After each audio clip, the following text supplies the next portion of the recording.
tercer miércoles de estar viendo este pasaje y hemos visto tres aspectos o dos aspectos de la caída de Israel. De hecho, este capítulo es el inicio del trasfondo histórico de la caída de Israel. Ahora está en manos del rey de Asiria. Israel siempre fue un pueblo muy vulnerable. En cierta medida fueron insensatos en las decisiones, tanto como nación y como los reyes, pues tomaron malas decisiones, fueron mal guiados también. Y aquí hemos visto ya la caída de Israel en el capítulo 17, versículo 1 al 6. Estuvimos estudiando la vez pasada cómo Israel iba cayendo y cayó en la potestad que Dios, precisamente en su soberanía, tenía para el pueblo de Israel. Asiria fue uno de los pueblos que le permitió a Israel una de las deportaciones, y sin embargo Dios a través de los tiempos fue permitiendo que Israel tuviera, en cierta medida, fuera disciplinado y después tuviera un chance o una oportunidad, como decimos en El Salvador, de que volviera a resurgir como nación, como el pueblo escogido de Dios.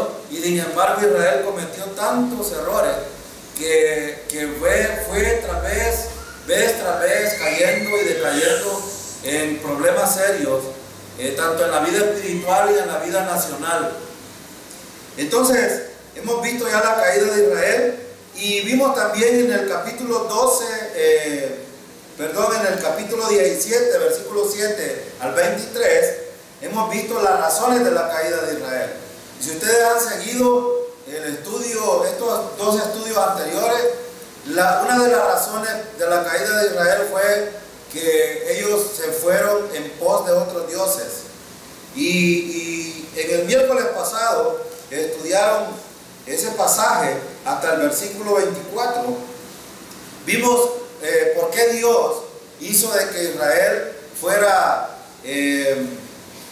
tuviera esa caída, es decir, ese declive espiritual, las razones de Dios para poder disciplinar al pueblo de Israel. Uno de los temas principales que hemos estado estudiando y principios que hemos visto es que yo pues siempre quiero mencionar esto, que mientras nosotros seamos obedientes a medias, siempre vamos a ser desobedientes delante de Dios. Igual como fue el pueblo de Israel. Israel siempre quiso hacer algo, pero fue desobediente y Dios disciplinó al pueblo por eso. Si ustedes ven en el versículo 22, dice: de hecho, los israelitas imitaron todos los pecados de Jeroboam y no se apartaron de ellos. Este fue una de las razones por las cuales Dios disciplinó al pueblo de Israel. Siguieron las mismas tradiciones de Jeroboam, siguieron a los dioses paganos, y fíjense que Dios les da un chance. Dios permite, y aquí vamos a estudiar ahora desde el versículo 24 en adelante, el asentamiento de Babilonia en Samaria. ¿Qué les pareciera a ustedes que de repente Dios, bueno, de hecho está pasando, Babilonia está metido en las iglesias hoy? Si ustedes se fijan, la iglesia cristiana se ha pervertido tanto que en varios aspectos, en la adoración, por ejemplo, hemos estado estudiando ya también 2 domingos, o 3 domingos, perdón, los aspectos de la adoración en los estudios de Aclarando la Confusión Carismática Pentecostal. Y cuando vemos el asunto de la adoración en la iglesia está siendo tan infectada por las tradiciones del mundo y están metiendo tanto paganismo dentro de la iglesia. Entonces Israel era así también. Israel fue así, y de hecho, cuando nosotros estudiamos estos pasajes, el principal objetivo de estudiarlos es aprender lo que pasó con Israel, lo que Dios hizo con Israel, para que no nos pase a nosotros también. Recuerdan que en Romanos y en 1 Corintios, Pablo escribe de que todas estas cosas que se escribieron como ejemplo para nosotros se han escrito. Y ese ejemplo debemos de tomarlo a fin de que no caigamos en el mismo problema de idolatría, de paganismo que se convirtió el pueblo de Israel. Y más aún siendo desobedientes delante de Dios. Hoy vamos a estudiar cómo Dios permite que Babilonia esté asentado en Samaria. Es decir, que los paganos ahora tengan autoridad sobre el pueblo de Israel. Y esto, fíjense que era tan peligroso para el pueblo de Israel, y sin embargo Dios lo permitió. Algunos piensan, algunos escritores dicen, bueno, ¿cómo es posible que Dios, sabiendo de que los pueblos paganos iban a infectar al pueblo de Israel, le permite esto? Bueno, ¿cómo podemos pensar nosotros que Dios permita también que la iglesia de hoy esté corrompida y esté pervertida por falsa enseñanza, por falsas prácticas de adoración y por paganismo dentro de las iglesias? Ahora, ¿esto va a ser siempre así? Dios siempre nos ha mostrado en estos estudios que Él es soberano y que tiene un propósito por el cual hacerlo. Y también necesitamos recordar que cuando estudiamos esta historia de Israel, hay algunos principios que Dios nos quiere mostrar. Aparte de la soberanía, nos quiere mostrar que también dentro del pueblo de Israel había un remanente que siempre estaba dispuesto a seguir a Dios. Como también hoy en la iglesia hay un remanente. Cuando yo digo la iglesia, no me refiero a la iglesia bautista en Maús de Chapeltique. Me refiero a la iglesia que Cristo compró por precio, con sangre, en la cruz del Calvario. Me refiero a la iglesia que, como en el Asia Menor, cuando Juan escribió en el capítulo 1, 2 y 3 de Apocalipsis, estaba también pervertida. Alguien me preguntaba por ahí, ¿será que la iglesia de hoy es como la iglesia de la Odisea de ese tiempo del año 95? Y sí, en muchas prácticas así es. Los creyentes nos hemos vuelto tan orgullosos que queremos depender de nosotros mismos en vez de depender del Señor. Y esta es la norma que Dios ha dispuesto para los creyentes, que caminemos en dependencia de Él, confiando en Él. Y desde el Antiguo Testamento, si ustedes leen, por ejemplo, Proverbios capítulo 3, versículos 5 y 6, que dice: fíjate de Jehová de todo tu corazón y no te apoyes en tu propia prudencia. Reconócelo en todos tus caminos y Él enderezará tus veredas. Es decir, Dios siempre ha demandado fe para la vida práctica, pero los judíos en este contexto, y quiero trasladar desde aquí, y lo hemos mencionado en los estudios tanto de distinciones bíblicas como aclarando la confusión carismática pentecostal, que el contexto del tiempo de cuando vino Jesús, el Mesías, los judíos estaban divididos. Les decían samaritanos y les decían los israelitas, los judíos, los que se creían la nata del pueblo de Israel. Pero aquí era porque en este contexto en el cual estamos hoy, en el capítulo 17, Dios permite que pueblos paganos entren a Samaria, que vivan junto con los israelitas. ¿Y qué creen que hacen los israelitas? Las mujeres se casan con los hombres babilónicos, y las mujeres babilónicas se casan con los judíos. Y aquí se hace una mezcla ahora, y hay un cruce. Ahora les pregunto una cosa, y esto es teología. ¿Creen ustedes que Satanás tenía algo que ver con esto? Claro que sí. Pero también aquí es donde el ser humano permite que Satanás obre en la vida de las personas o no lo permite. Y esto necesitamos aprenderlo, porque el paganismo de Israel, el cruce ahora de la genealogía, era peligroso, porque Imagínense que todos los israelitas se hubieran infectado. ¿Qué creen ustedes que hubiera pasado? ¿Qué hubiera pasado? Teológicamente hablando, usted y yo no tendríamos ninguna esperanza. Porque el Mesías, bueno, Dios de todas maneras, hemos sabido ya que Él es soberano y que Él siempre traza los planes como a Él le parece. Aquí permitió esto, Satanás se metió, el pueblo se paganizó, pero hubo un remanente.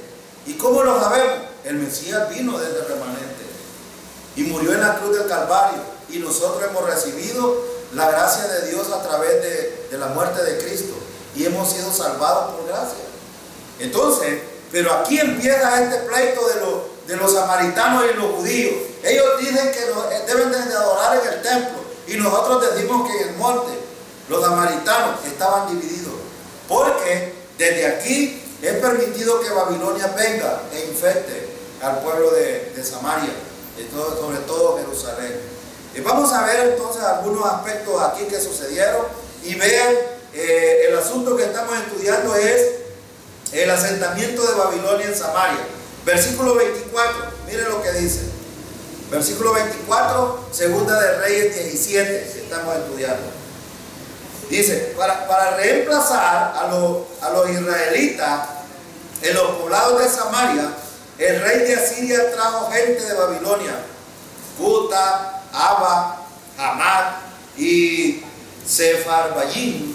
Estos tomaron posesión de Samaria y habitaron en sus poblados. Noten aquí qué hizo el rey de Asiria.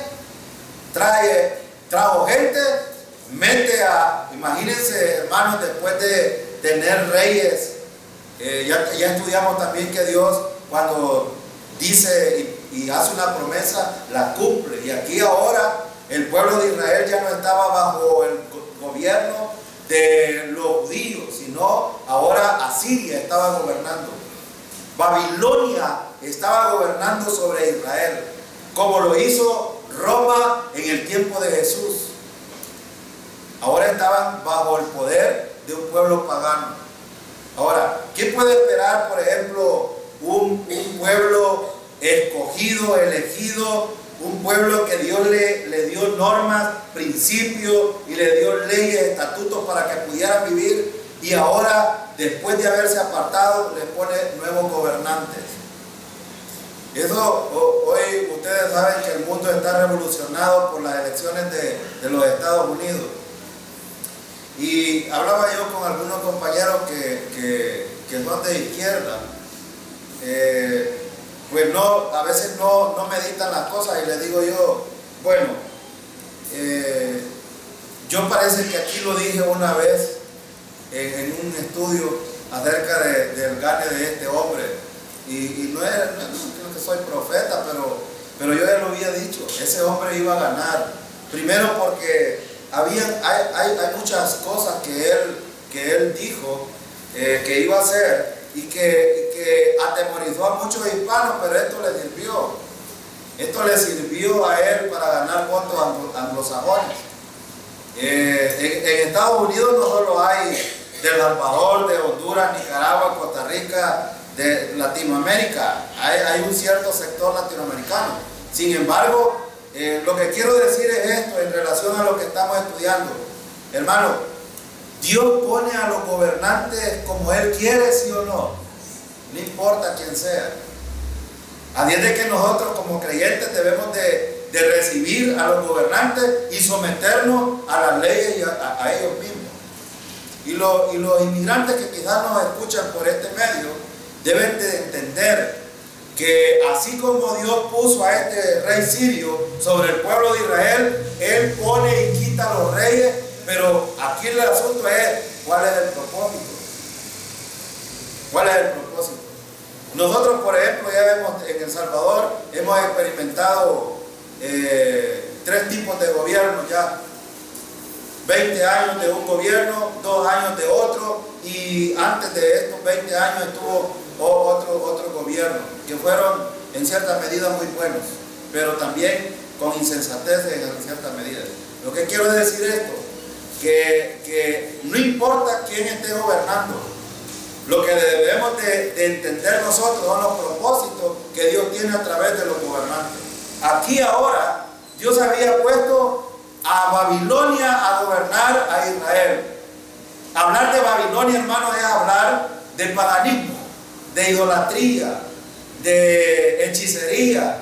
Hablar de Babilonia era hablar de todas las tradiciones mundanas y paganas habidas y por haber. Ahora, Israel tenía un reto ahora, tenía un reto, como tenemos el reto nosotros también hoy. Nosotros tenemos el reto de obedecemos a Dios o nos volvemos paganos, como Israel. ¿Qué vamos a elegir? Los pueblos de este tiempo siempre miraban al líder. Y los líderes, ya vimos, los líderes que tenía Israel fracasaron. Ahora, cuando fíjense que este rey de Asiria era un poco, en cierta medida era sensato. Ya van a ver por qué digo esto.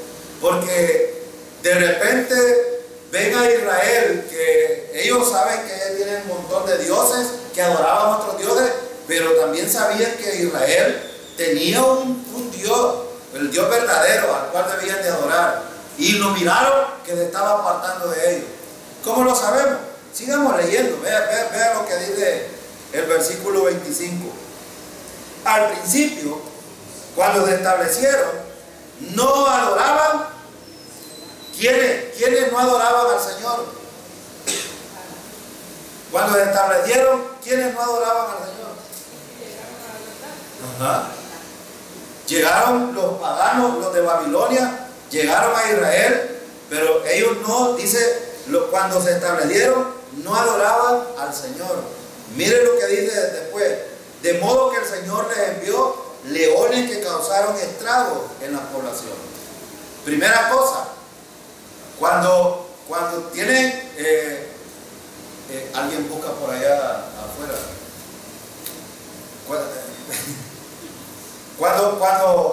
Bueno, no les dije que me distrajeran, ¿no? Cuando Dios hace algo, lo hace con un propósito. Y ustedes ven, aquí Dios pone al pueblo de Israel. ¿Quiénes debieron de tomar protagonismo, hermanos, cuando el rey asirio les permite ser deportados y establecerse? ¿Quiénes debieron de tomar protagonismo? ¿Tenía el rey Israel ahora? ¿En este momento? ¿Tenía rey? No. No tenía. Pero fíjense que no tenía, digo, porque en el principio aquel le entregó a Siria todo el reinado y ahora Asiria estaba en poder. Pero ¿quiénes debieron de tomar protagonismo? ¿Tenía sacerdote el pueblo de Israel? Claro que sí. Tenían líderes que debieron de hacerlo. Y no tomaron liderazgo, sino que ¿qué hicieron los sacerdotes, hermanos? Lo mismo que el pueblo hizo. Eso está como que nosotros, como líderes aquí, nos acomodemos a lo que, por ejemplo, si la iglesia dijera, no hombre, hagamos lo que querramos, cuéntenos chistes, hagamos payasadas, dejemos la palabra, porque ya no es tiempo de leerla, sino que, como dicen algunos pastores, ya no es tiempo de leer la palabra, ahora es tiempo de otras cosas, y empiezan a contar cualquier tontera. El líder, ellos debieron de tomar liderazgo y adorar al Señor. Pero fíjense que este asirio les manda gente para que empiece a liderar. Y el versículo dice, al principio cuando se establecieron, no adoraban al Señor, de modo que el Señor les envió leones que causaron estragos en la población. ¿Qué creen ustedes que hicieron los leones? Se comían a la gente. Algunos escritores dicen que las plagas estaban llenas de muertos y los leones llegaban, los devoraban. Bueno, esto era, ¿qué estaba haciendo Dios aquí? Disciplinando al pueblo de Israel. Disciplinando al pueblo de Israel. ¿Puede Dios hoy día también hacer con una iglesia de esta manera, hermano? Claro que sí, puede. Dios puede hacerlo.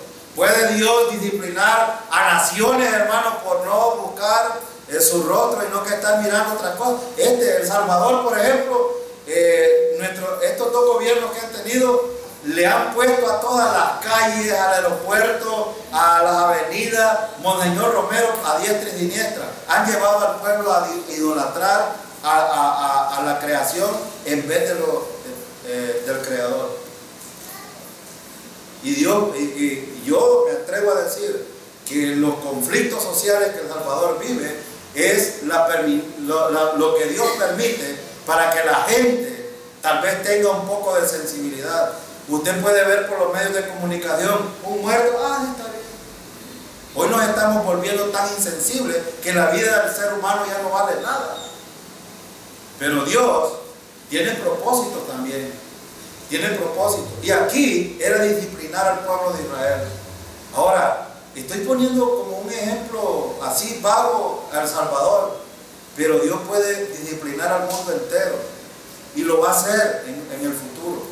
En la gran tribulación precisamente es para esto, para que la gente entienda quién es Yahvé de los ejércitos, entienda quién es el Todopoderoso.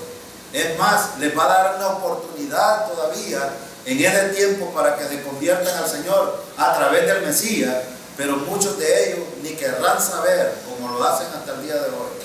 No quieren saber de Dios. Yo he hablado hace unos días, hablé con un director y me dijo esto. Me dijo, lo que pasa es que ustedes los religiosos solo son puras pajas, me dijo. Así me dijo.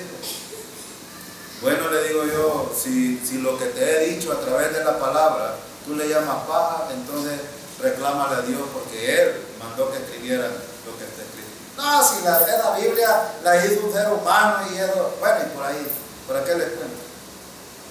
La gente no quiere saber nada de Dios. Los jóvenes no quieren saber nada de Dios, se hacen rebeldes a los padres y vean los resultados que tenemos hoy. Parte de la disciplina de Dios. Entonces Dios es soberano. Entonces de repente no hay leones, Dios manda leones y empiezan a comerse a medio mundo. Pero miren otra cosa importante, versículo 26.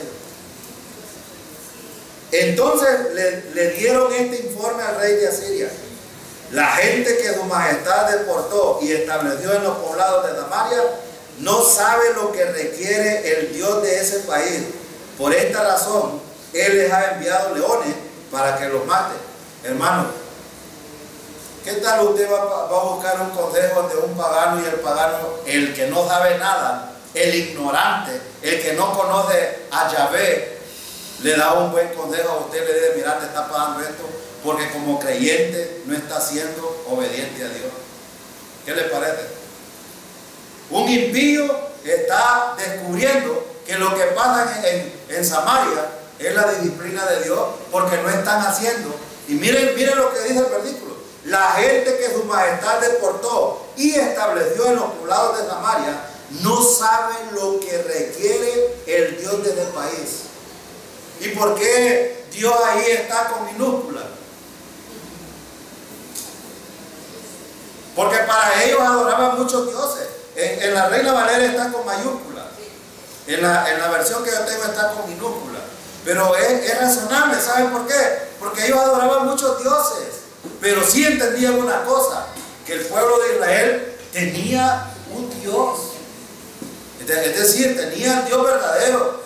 Y ellos dicen: bueno, nosotros adoramos esto, pero ellos que tienen uno no hacen conforme a lo que ellos debieran de hacer. Y lo descubren. El versículo 26. Fíjense que dice: requiere el Dios de ese país, porque ellos pensaban que cada lugar tenía su propio Dios, como hace, hoy pregunten ustedes, ¿por qué creen ustedes que todos los pueblos celebran fiestas patronales? Pues cada una tiene su propio Dios. ¿Ven? ¿De dónde viene eso? De los babilonios. Los babilonios crearon estas cosas. Ahora, el asunto no es tanto que ellos tuvieran tantos dioses. El problema era que Israel iba en pos también de los dioses. Este era el problema. Y fíjense Israel, Y este muchacho o este hombre que le va a dar este informe al rey, le dice, por esta razón él les ha enviado leones para que los maten. Entonces, ven ustedes cómo Dios, hermano, empieza a hacer. El pueblo de Israel debió de ser más sensato, entender quién era realmente él y buscarlo, pero no lo hicieron. Ahora, ¿qué aprendemos nosotros también de todo esto? Hermano, hemos estado viendo tantos principios nosotros en estos estudios y espero yo, a mí me gusta siempre tratar el tema de la familia porque es bien importante. Los jóvenes hoy día no quieren tomar consejos, no quieren. Se les dice, no hagan esto, se les dice vez tras vez, y sobre todo, por el principio bíblico, respeten a sus padres, hónrenlos, hónrenlos. El domingo recién pasado estuve enseñando algunos principios acerca de la honra que merece Dios como hijo. Si los hijos aprendiéramos nosotros a honrar a nuestros padres, creo que nos iría bien en todo. No es que todas las cosas van a estar color de rosa, porque siempre vamos a tener problemas, pero el respaldo de Dios lo vamos a tener si somos obedientes a Él. Creo que uno de los principios principales que Dios nos quiere mostrar aquí a través de Israel es que necesitamos, es una necesidad que seamos obedientes delante de Dios, pero también que no dejemos de mirar los principios que Dios establece. Como hijos nosotros estamos obligados a honrar a nuestros padres a fin de que Dios pueda respaldarnos también a nosotros. Dios respalda ministerios cuando somos obedientes. Dios respalda aún la vida misma, la protege, la resguarda.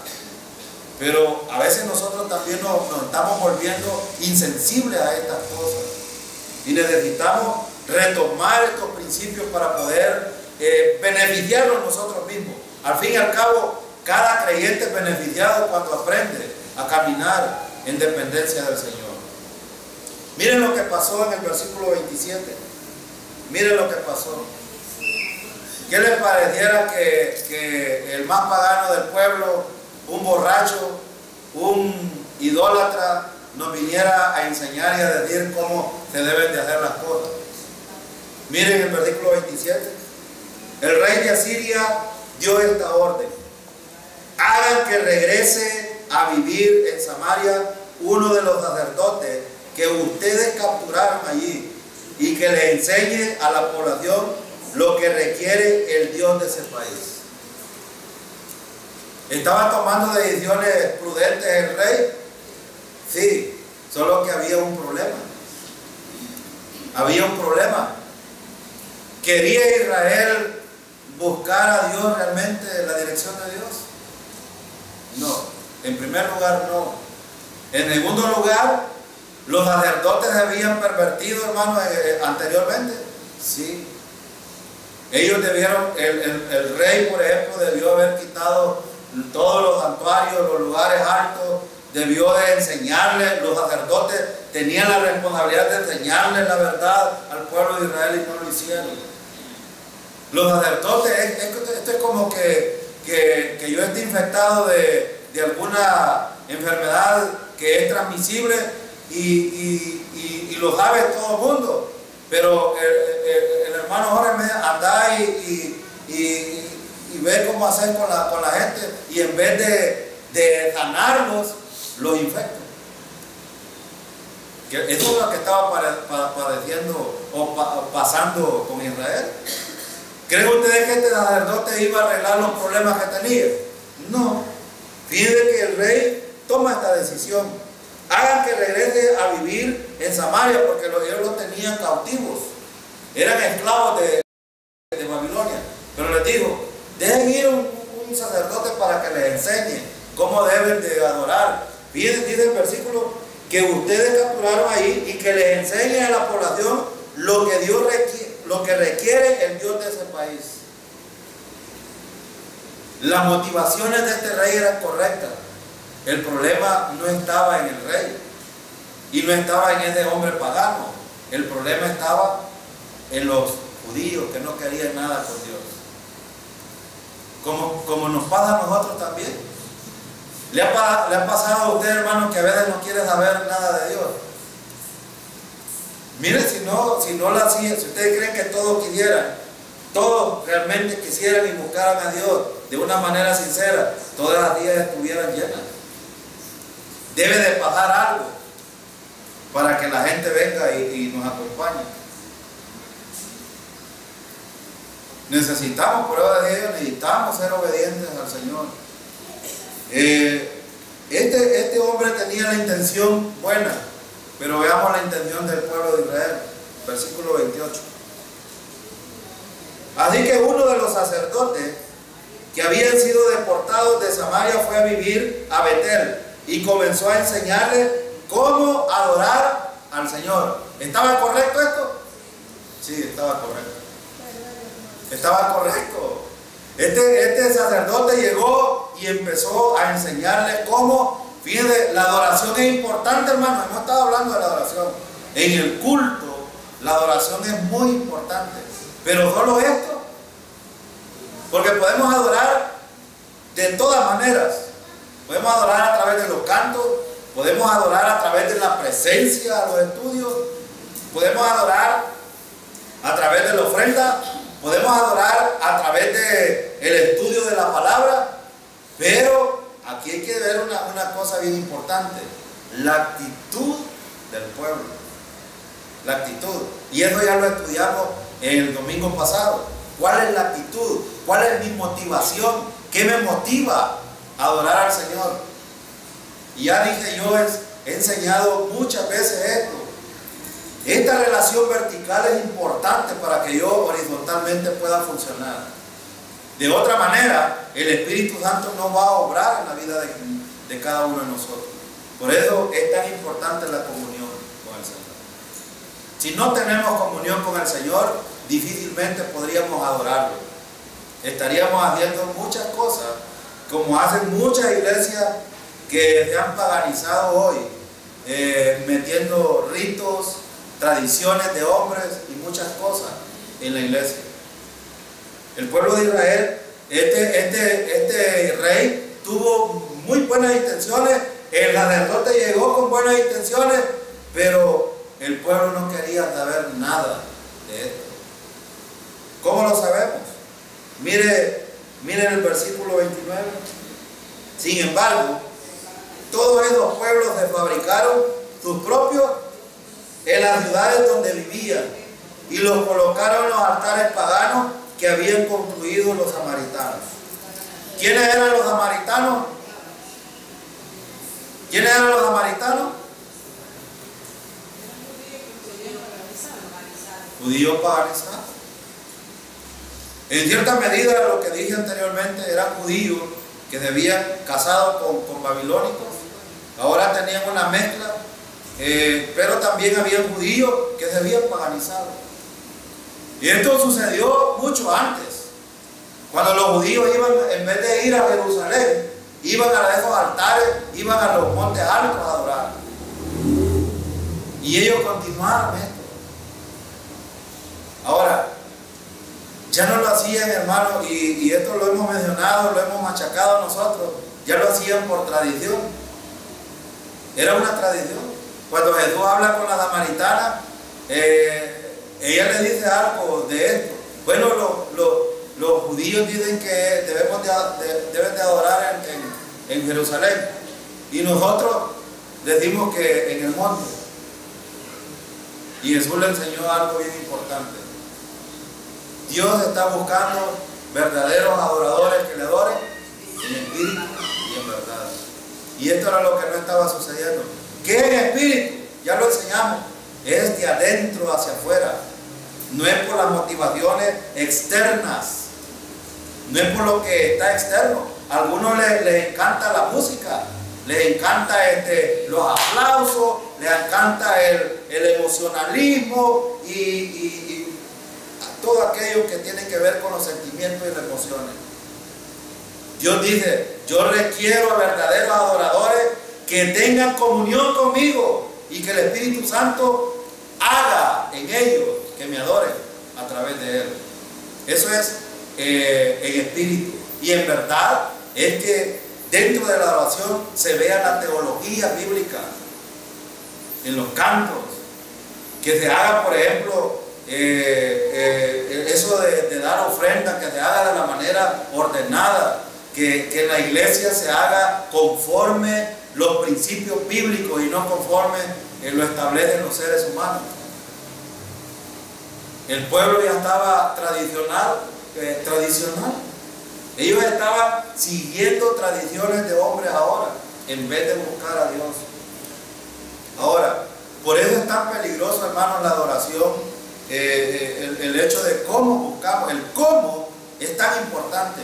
Cómo yo busco al Señor, cómo yo vengo a ofrecer un sacrificio al Señor.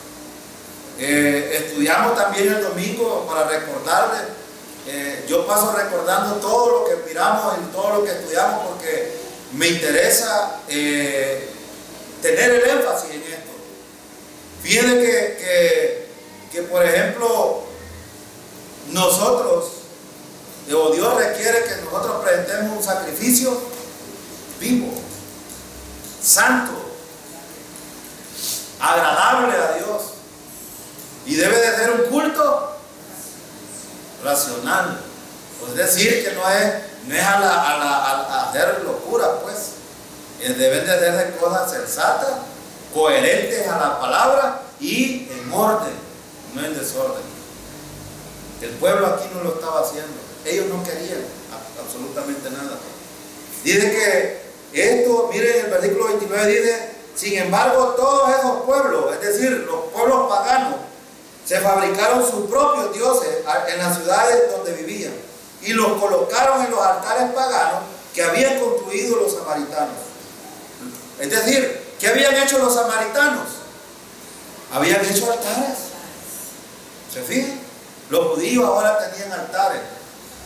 Esto es como que yo haya sido católico, hermano, de repente soy seguidor de Cristo y a lo largo empiezo a poner una Biblia por allá, la abro en el Salmo 91 y empiezo a ponerle candelitas o flores o rudas o empiezo a hacer otras cosas.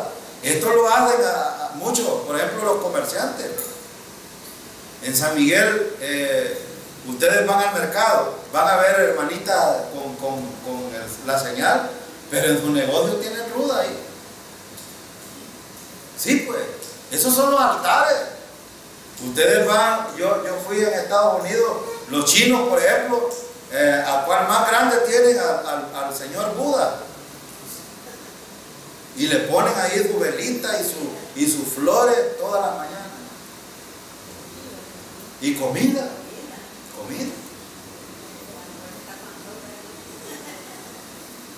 Y aquí es donde nosotros necesitamos sentar cabeza y sentar un precedente como creyentes. Porque el Señor de todas maneras nos va a demandar un día que presentemos cuenta delante de Él en el tribunal de Cristo. Ahora, algunos dicen: bueno, yo con tal que pase al cielo y me salve, no importa que pase con los problemas aunque no reciba nada, dicen algunos. Sí, pero a Dios le interesa, hermano, la actitud de un creyente hoy por hoy, siempre le ha interesado. Miren el pueblo, miren el versículo 30. Miren el versículo 30 y vamos a leer los demás versículos. Los de Babilonia hicieron al dios Sucot, Benot, los de Cuta a Nergal, los de Jabá a Sima, y los de Abba a Niyaz y a Tartak. Los de Sepharbeyim quemaban a sus hijos como sacrificio a Adramelech y a Anamelech, dioses de Sepharbeyim. Adoraban también al Señor, pero de entre ellos mismos nombraron sacerdotes a toda clase de gente para que oficiaran en los altares paganos. tengo unas notas aquí, quiero leerles algo que a ustedes les puede parecer tontos, pero hoy por hoy también a veces nosotros, yo lo dije el domingo pasado, hoy por hoy a veces nosotros también idolatramos a la creación en vez de al Creador. Y Dios, hermano, es celoso con la adoración. Él no quiere que nosotros andemos adorando a la demás gente.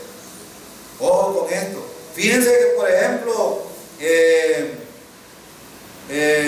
donde dice en el versículo 30, los de Babilonia hicieron a Sucot Benor. Esta palabra significa tiendas de las hijas.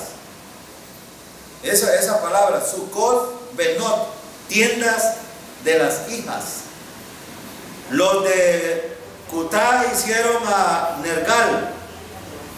Este Dios, ¿saben qué forma tenía?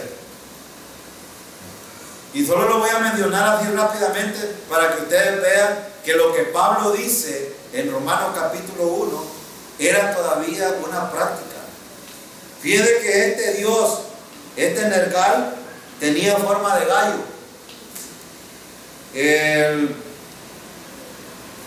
Los de Hamat hicieron a Sima, tenía forma de cabra sin pelos. Los de Beos hicieron a Nibras, tenía forma de perro. Tartak tenía forma de un asno. Los de Sefabaí quemaban a los hijos al fuego, y Adramelech se cree que era otro nombre que se le daba al dios Moloch, al cual recuerdan que estudiamos que estaba el dios Moloch con las manos extendidas, quemaban un fuego ahí y ahí le tiraban los hijos. Estos hacían todavía las prácticas. Ahora, que los paganos hagan esto, hermano, no hay problema. ¿Cuál era el problema? Que Israel estaba haciendo esto. Ese es el problema. El problema no es que los paganos celebren las fiestas patronales, que le den adoración a lo creado en vez del creador. Esto no es de admirarse. El problema es que nosotros estemos metidos en ese asunto. Ese es el problema. Entonces aquí es donde hay que tener cuidado, porque fíjate que el 32 dice, adoraban también al Señor. ¿Adoraban al Señor? ¿Al verdadero? Sí, ahí lo dice. Adoraban también al Señor, porque ese Yahvé era un Dios dentro de todos los dioses. Para ellos. Para nosotros, ¿quién es Dios, hermano, o Yahvé? El único. Sí. Correcto. Este es el principio que hemos estado aprendiendo. Es que el hecho de que es como que nosotros veamos nuestros pueblos. Los pueblos adoran a otros dioses, a la creación, pero en medio de toda esta adoración está el Dios verdadero también. Ahora, el asunto no es que los demás adoren, por eso decía yo, a los dioses paganos. El asunto es a quién adoramos nosotros.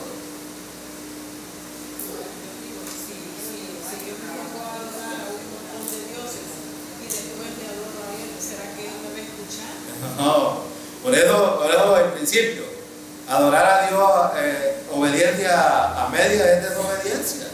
No puedo estar, bueno, Jesús enseñó este principio, se puede adorar a dos dioses al mismo tiempo. No, porque se va a amar más a uno y al otro se va a despreciar. Y por eso que Jesús enseñó estos principios. Entonces, por eso, hermanos, nosotros debemos de estar claros que no es que hay dioses paganos en todo, en nuestro medio, pero nosotros tenemos un solo Dios. Y Dios es celoso de él. Y debemos de rendirle culto y adoración a ese verdadero Dios, que es Yahvé, el Todopoderoso. A Él es que debemos de adorar. Ahora, por eso es que aquí, entre ellos mismos estaba ese Dios que ellos dicen, era un Dios como los demás. Estaba en medio de ellos. Pero es probable que había un remanente que sí lo adoraba de la manera correcta. Ahora, fíjense bien, dice aquí que nombraron sacerdotes a toda clase de gente para, hermano, en el tiempo de los judíos, Dios había determinado. Esto es como cuando los apóstoles quisieron nombrar otro apóstol. Debían que Dios no acepta esto. Cuando el hombre mete mano en los planes de Dios, Dios no lo acepta. Dios lo único que aprueba es lo que Él establece. Y aquí miren, dice el versículo, nombraron sacerdotes de toda clase de gente para que oficiaran en los altares paganos. Ven que lo que hemos estado hablando es muy importante. No se trata de nombrar a diestra y siniestra a gente para que pueda ser un líder. Y por eso Dios ha establecido. El hermano Freddy me preguntaba, hermano, ¿y cuál es el estándar de Dios para nombrar a los pastores y a los diáconos en la iglesia? ¿Saben cómo hacen en la iglesia para nombrar a los diáconos?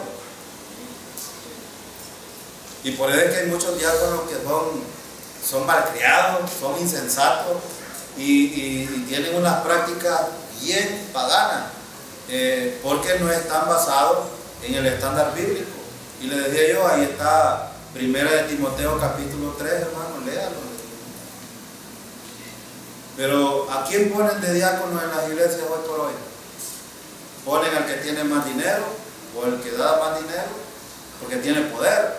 Es más, ¿sabían ustedes que en las iglesias pentecostales, en la mayoría, y aún en las bautistas del Salvador, tiene mayor autoridad un diácono que el mismo pastor? ¿Sabían ustedes? Y los diáconos son los que forman las juntas directivas, y si quieren le pagan al pastor, y si no, pues ahí lo dejan que aprenda.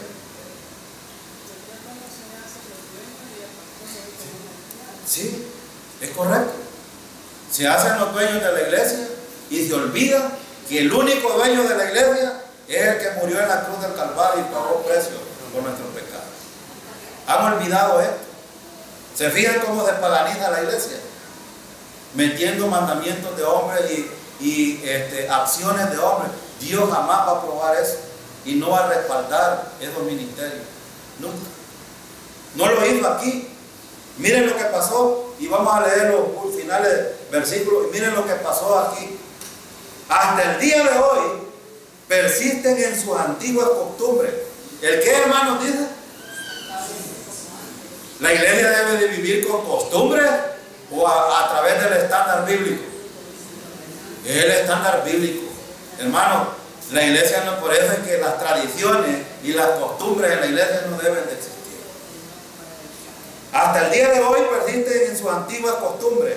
No adoran al Señor ni actúan según sus decretos y sus normas, ni según la ley y el mandamiento que el Señor ordenó a los descendientes de Jacob, a quien le dio el nombre de Israel. Israel se había paganizado, se había apartado. La iglesia hoy por hoy, hermano, no debe de vivir de costumbres, tradiciones ni mandamientos de hombres.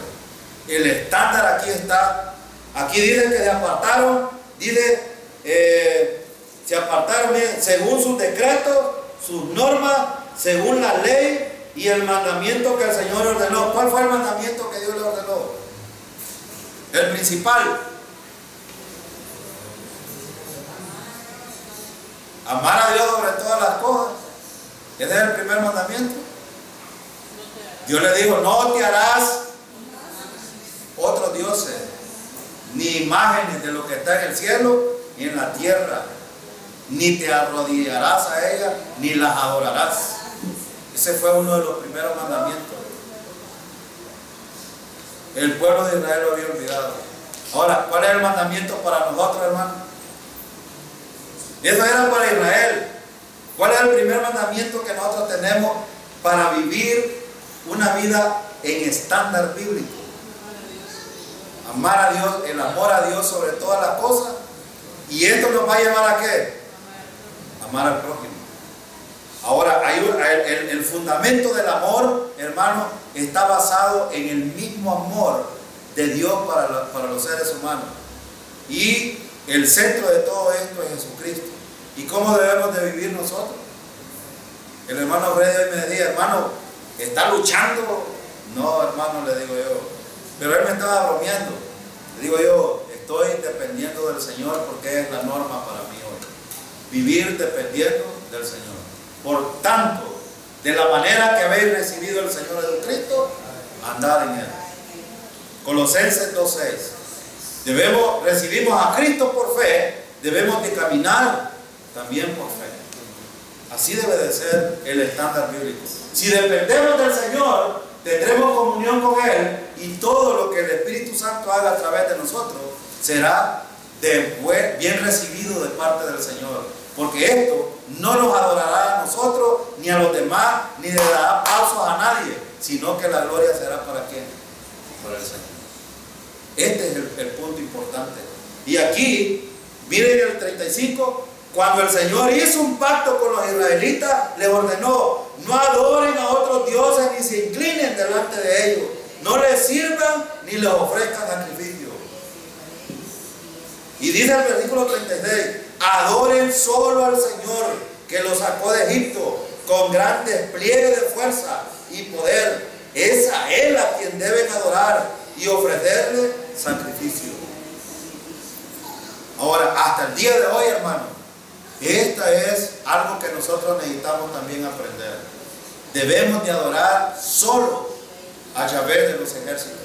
Solo Él merece la adoración. Si nosotros nos preguntamos, ¿y por qué es que hemos sido salvos nosotros, hermanos? ¿Realmente lo merecíamos? No. Y ha sido por gracia. Y Dios nos ha ofrecido el regalo de la salvación a través de Jesucristo. Y esto debe de afectarnos para entender que el único que merece la adoración es Yahvé, nadie más. Versículo 37. Tengan cuidado de cumplir siempre los decretos y ordenanzas, leyes y mandamientos que Él les dio por escrito. No adoren a otros dioses.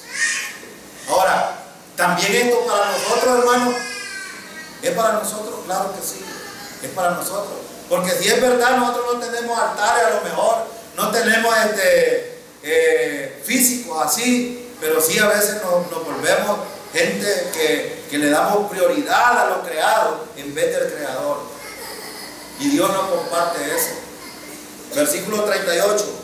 No olviden del pacto que Él ha hecho con ustedes. Por tanto, no adoren a otros dioses. Miren, este es el mandamiento. Esto es lo que necesitamos aprender nosotros. No adoren a otros dioses. Y nosotros mismos inclusive podemos ser esos dioses. El dinero, los hijos, el carro, la casa, las cosas materiales, etcétera, etcétera. Algunos hasta los trabajos. Y esto, hermanos, necesitamos nosotros aprenderlo hoy. Esto es lo que nos deja de la enseñanza a nosotros, lo que aprendemos de Israel, para que nosotros no caigamos en este error también como ellos lo hicieron. El 39, sino solo al Señor su Dios, y Él, miren, y Él los librará del poder de sus enemigos. Esta era una promesa para Israel, y Dios lo hacía. Si se volvían a Él, Dios los libraba de los enemigos y los hacía prosperar, porque era una promesa que les había dado. Ahora, ¿podemos hacer aplicaciones para nosotros hoy también? Claro que sí. Hermanos, si nosotros caminamos en dependencia del Señor, Dios va a respaldarnos a nosotros. Eso hemos estado aprendiendo en los Salmos con David. Cuando David tenía problemas, hermanos, ¿qué hacía? Buscaba a Dios, confesaba sus pecados, oraba a Él, y Dios ¿qué hacía? Lo respaldaba. Lo respaldaba. Estaba dentro de la ley. Pero un ejemplo en el Nuevo Testamento, hermano, hay muchos ejemplos. Tenemos, por ejemplo, Juan escribiendo a Gallo. Era un hombre respaldado, Gallo. Le dice Juan, yo deseo que tú seas prosperado así como prospera tu alma. Ahora, ese era un aspecto personal con Gallo, pero Dios también puede hacer con nosotros de la misma manera. Si andamos caminando en dependencia de Él, Él puede respaldar. Y lo podemos ver en nuestra vida práctica.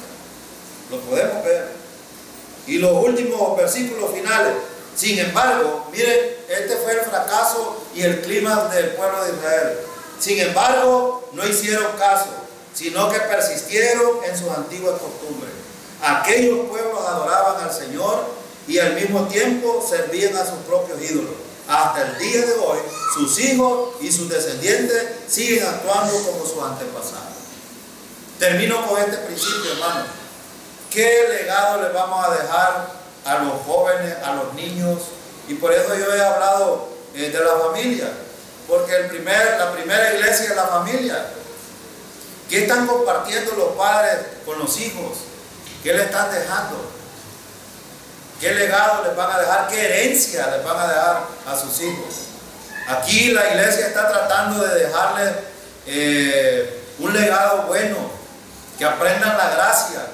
Las maestras que enseñan están enseñando con ímpetu la gracia de Dios para que esos niños sean afectados y sean salvos, pero también sea una iglesia que no decaiga en el futuro, porque vienen tiempos difíciles.